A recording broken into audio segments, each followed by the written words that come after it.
Hello everyone and welcome to Action RPG. I'm your host Aaron, and for today's video we're headed to the world of Last Epoch, again, Druid Week Day 3. And for all you Spriggan fans out there, today is the day. We already know about the Werebear, we know about the new skill Entangling Roots, and now we get to figure out what's going on with the Spriggan. Now, as of right now on my YouTube channel, out of all of my views, only 30% come from subscribers. And that's okay. You don't have to subscribe. But if you think I deserve it, push that little red button. We're trying to get to 50-50, but again, only if you think I deserve it. Okay.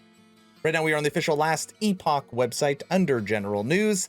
Let's see what's going on with the Spriggan. Druid rework the Spriggan.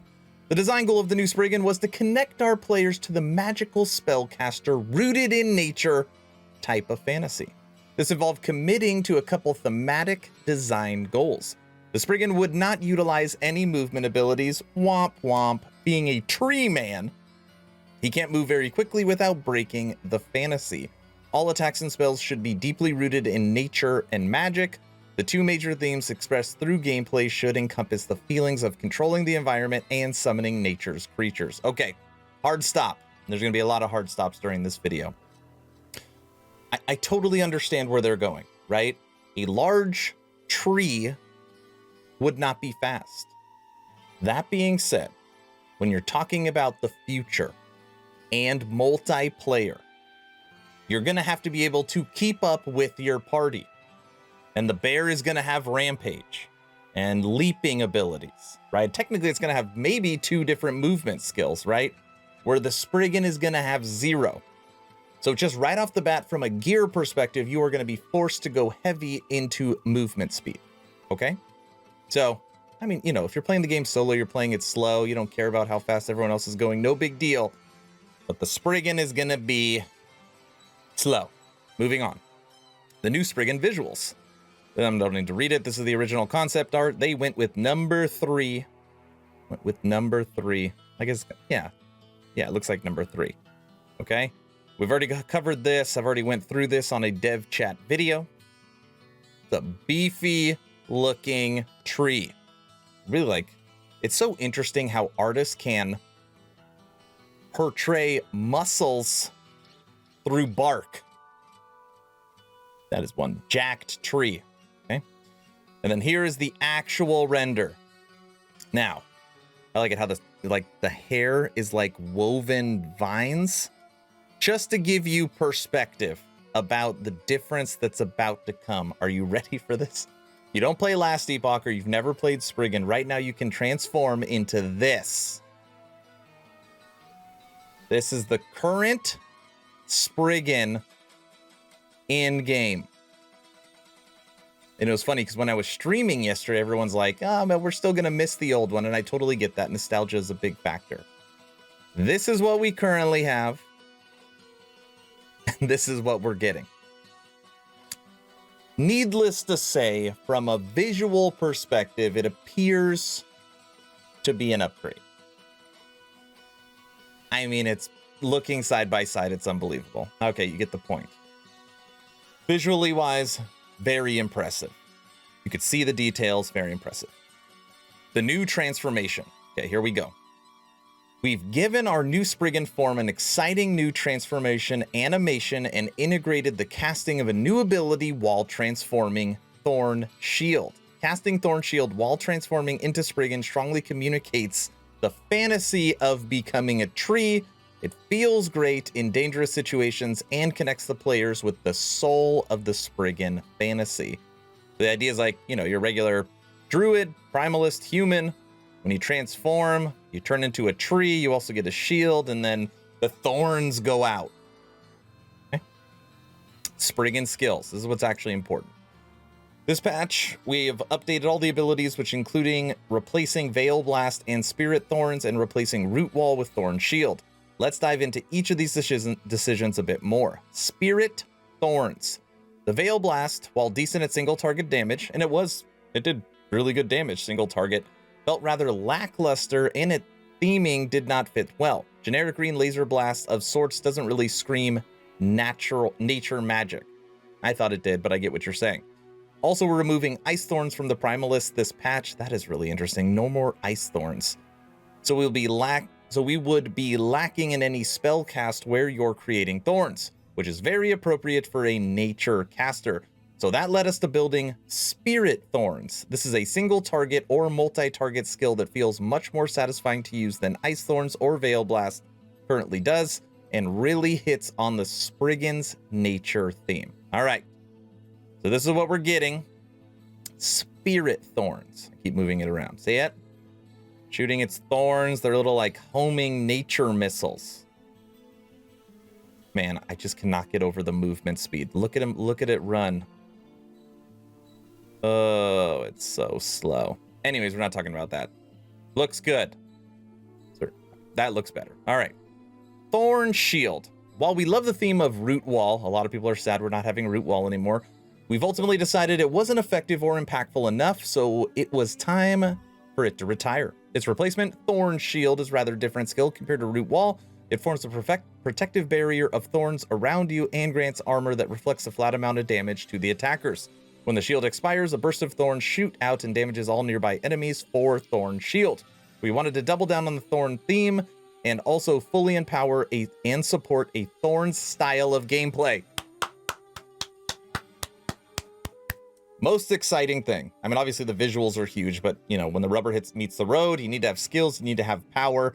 There has never been a build, really, that you could use thorns. Literally, someone hits you, and that damage reflects. Maybe the Spriggan is going to give us that. Fully empower and support the Thorns the Thorn style of gameplay, where things die just from touching you. Being able to cast it on your companions also enables a fun playstyle where you stand back and send your thorny bear into battle for you, or you can even sprout some thorns on your friends as they charge into the fray. I like that. I like that. So far, really nothing has made me super excited about Spriggan other than this. And look at the visuals.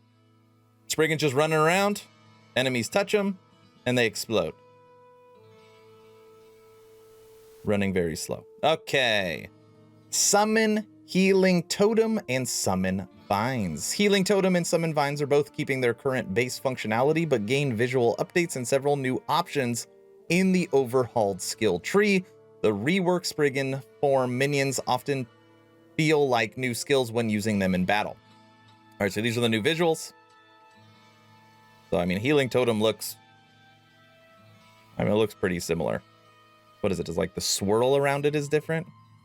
I literally just used Healing Totem in my new totem build. Looks pretty damn similar. And then you got Vines. Okay, all I can see in this little example of the Vines is the Vines don't kill the spiders very fast. And they're little spiders. It takes them like 4 hits. I've never really liked Vines. New Spriggan skill tree. Okay, but that might be changing because we got the big reveal at the end. Just be patient.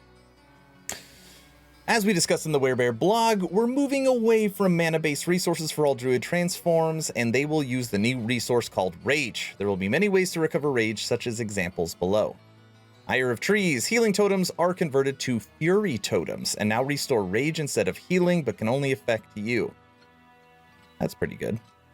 I feel like I will immediately take that. You regain rage at the end of each second per active vine. At the end of each second. What an interesting... Oh wait, you regain rage at the end of each second. Okay. Whatever that means. Similar to the Werebear, one of our major redesign goals with the Spriggan tree is to allow players to bring other power in the power of other skills while transformed. This will allow players to make more strategic decisions, even choosing which other skills they wish to specialize in. Veiltide. You can have additional maximum Veil Spirits, and when you directly cast Veil Thorns, while at maximum Veil Spirits, you consume them to cast Entangling Roots at the target area. and you regain rage. And if you take the entangling roots where it's like the big one, that would support thorns. Interesting. Protect. You now also cast Eterra's Blessing on the target when you directly cast Thorn Shield. Okay.